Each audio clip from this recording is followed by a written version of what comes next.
আপনার ভালো দেখতে পারেন এরকম বহু লোক আছে না?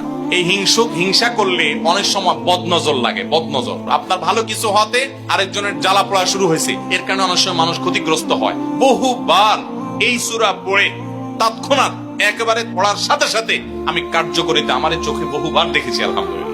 নবী সাল্লাল্লাহু আলাইহি ওয়াসাল্লাম এক সাহাবীকে বলেছেন, তুমি কি জানো আজকে রাতে যে দুইটা সূরা আমার প্রতি নাজিল হয়েছে, যে আয়াতগুলো নাজিল হয়েছে, এইরকম আয়াত কোরআনে আরেকটা নাজিল হয় নাই। আমার বাসা বাচ্চার কোনো অসুবিধা হলে মাঝে মধ্যে আমার মিসেস বলতেন যে একটু দোয়া পড়ে খুদাও তো। আমি আমার মিসেসকে সাথে সাথে বলি, কেন, তুমি দিলে কি সমস্যা?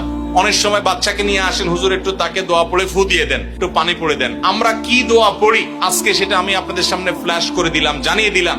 আপনার যদি কোনো বিপদ হয়, আজকে অনেক ভাই প্রশ্নে লিখেছেন, অনেক সময় মানুষ বলে, ভাই আমার বাচ্চাটার এই সমস্যা, আমার ওই ওয়াইফের এই সমস্যা, আমার স্বামীর এই সমস্যা, আমার এই সমস্যা, আমরা আল্লাহর কাছে আশ্রয় চাইতে জানি না। আজকে শিখে যান, এই দুইটা সূরা নাজিল হওয়ার যে প্রেক্ষাপট, সেই ঘটনা শুনলে আমাদের ঈমান আরো বেড়ে যাবে ইনশাআল্লাহ।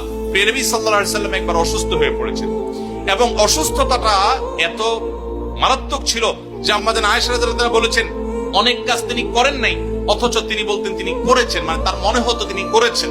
আবার অনেক কাজ তিনি করেছেন তিনি ভুলে যেতেন, মানে এরকম একটা অবস্থা তার তৈরি হয়েছে যে স্বাভাবিক না অস্বাভাবিক, আমাদের অনেকের হয়। তখন নবী সাল্লাল্লাহু আলাইহি ওয়াসাল্লাম বিভিন্ন তখনকার যে চিকিৎসক ছিল তাদের সহযোগিতা নিয়েছেন, বিভিন্ন ট্রিটমেন্ট করেছেন, কিন্তু কোনোভাবে কোনো কাজ হচ্ছিল না। আল্লাহ রাব্বুল আলামিন তার নবী সাল্লাল্লাহু আলাইহি ওয়াসাল্লামের চিকিৎসার জন্য দুইজন ফেরেশতা পাঠিয়েছেন। তাদের একজন ফেরেশতা নবী সাল্লাল্লাহু আলাইহি ওয়াসাল্লাম স্বপ্নে দেখছেন যে একজন ফেরেশতা তার মাথার কাছে এসে দাঁড়িয়েছে নবী সাল্লাল্লাহু আলাইহি ওয়াসাল্লামের, আরেকজন ফেরেশতা নবী করিম সাল্লাল্লাহু আলাইহি ওয়াসাল্লামের পায়ের কাছে এসে দাঁড়িয়েছে।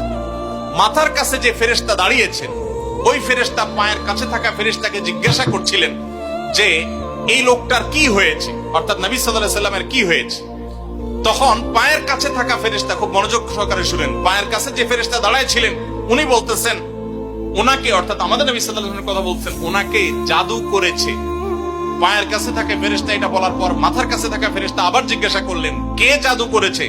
পায়ের কাছে থাকা ফেরেশতা তার নামও বলেছে, লবিদ ইবনে আসাম নামে এক ইহুদি, উপর দিয়া মুনাফিক মুসলমান সাজছে, আসলে সে ইহুদি, সে জাদু করছে নবী সাল্লাল্লাহু আলাইহি ওয়াসাল্লাম।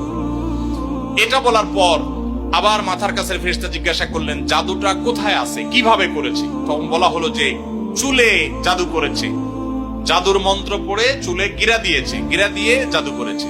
এরপর আবার মাথার কাছে ফেরেশতা জিজ্ঞাসা করলেন, জাদুটা কোথায়, জাদুর সেই সুতাটা, সেই ইয়েটা কোথায় রাখা আছে? তখন পায়ের কাছে থাকা ফেরেশতা, এগুলো আল্লাহর পক্ষ থেকে ওহী নিয়ে আসছেন, ওনারা জানেন, আল্লাহ ওহীর মাধ্যমে তাদের জানিয়েছেন। তো তারা বললেন যে, তিনি বললেন যে সেটা অমুক কূপের নিচে, পাথরের নিচে চাপা দিয়ে রাখা আছে। নবী করিম সাল্লাল্লাহু আলাইহি ওয়াসাল্লামের স্বপ্ন শেষ হওয়ার পর উনি আম্মাজান আয়েশাকে সবাইকে বললেন এই অবস্থা। এরপর তিনি সেই সুতা তুলে আনলেন, সুতা তুলে এনে সেটা যখন ধ্বংস করলেন, গিরা খোলার ব্যবস্থা করলেন, সেই চুল, তখন দেখা গেল নবী সাল্লাল্লাহু আলাইহি ওয়াসাল্লামকে আল্লাহ তাআলা অলৌকিক ভাবে সাথে সাথে সুস্থ করে দিয়েছে। আপনি কোন আলিমের কাছ থেকে দোয়া দুরূদ পড়িয়ে নিতে পারেন, পানি পড়া নিতে পারেন, তেল পড়া নিতে পারেন, শরীরে ফু দিয়ে নিতে পারেন, এগুলো জায়েজ। রুকিয়া, ঝাড়ফুঁক বলে এগুলোকে, কোরআন আয়াত দিয়ে এগুলো করলে অসুবিধা নেই ঝাড়ফুঁক করা।